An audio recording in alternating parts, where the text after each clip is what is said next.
বন্ধুরা, তোমরা সবাই কেমন আছো? আশা করি সবাই ভালো আছো, সুস্থ আছো। আমিও ভালো আছি। সকাল সকাল ঘুম থেকে উঠে পড়েছি, আর আমার ছানাপোনা দুটোকে তোমরা দেখো।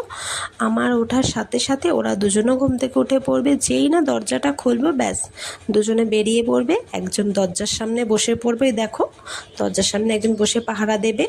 রাস্তা দিয়ে লোকজন যাবে আর ভেউ ভেউ ভেউ ভেউ করবে। আর আরেকজন একদম বাইরে গেটের গেটের সামনে একজন বসে পাহারা দেবে, আর একজন ঘরের দরজার সামনে বসে পাহারা দেবে। রাস্তা দিয়ে একটা লোক যেতে পারে না। আর আমার বাড়িতে তো কাউকে ঢুকতেই দেয় না। মানে যখনই বাড়িতে কেউ আসে, আমাকে ওদের দুজনকে আলাদা করে একটা রুমে দরজা লক করে দিতে হয়, তারপরে আমি বাড়িতে লোক আমার আসতে পারে। কিন্তু ওরা যা করে, বাড়িতে মানুষজন কাউকে আসতে দেয় না। যাই হোক, দেখো আমি আমার সকালে যা যা কাজ রোজকার, তাই সমস্ত কাজ করে ফেলছি। ঘরটার সব ঝাড় দিয়ে নিলাম। ঝাড় দিয়ে বাসন টাসনগুলো মেজে নেব। বাসনগুলো মেজে ধুয়ে পরিষ্কার করে রেখে দেবো।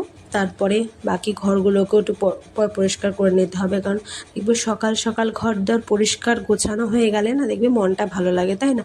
যত তাড়াতাড়ি ঘরটার পরিষ্কার হয়ে যাবে, তত তাড়াতাড়ি ভালো কাজটা সারা হয়ে যায়। আর এই দেখো রান্নাঘরটা মুছে ফেললাম, বাসি রান্নাঘরটাকে মুছে ফেললাম। রান্নাঘরও মুছবো, সমস্ত ঘরগুলোই আমি মুছে ফেলি। সকালবেলা আমার সব ঘর মুছে ফেলি।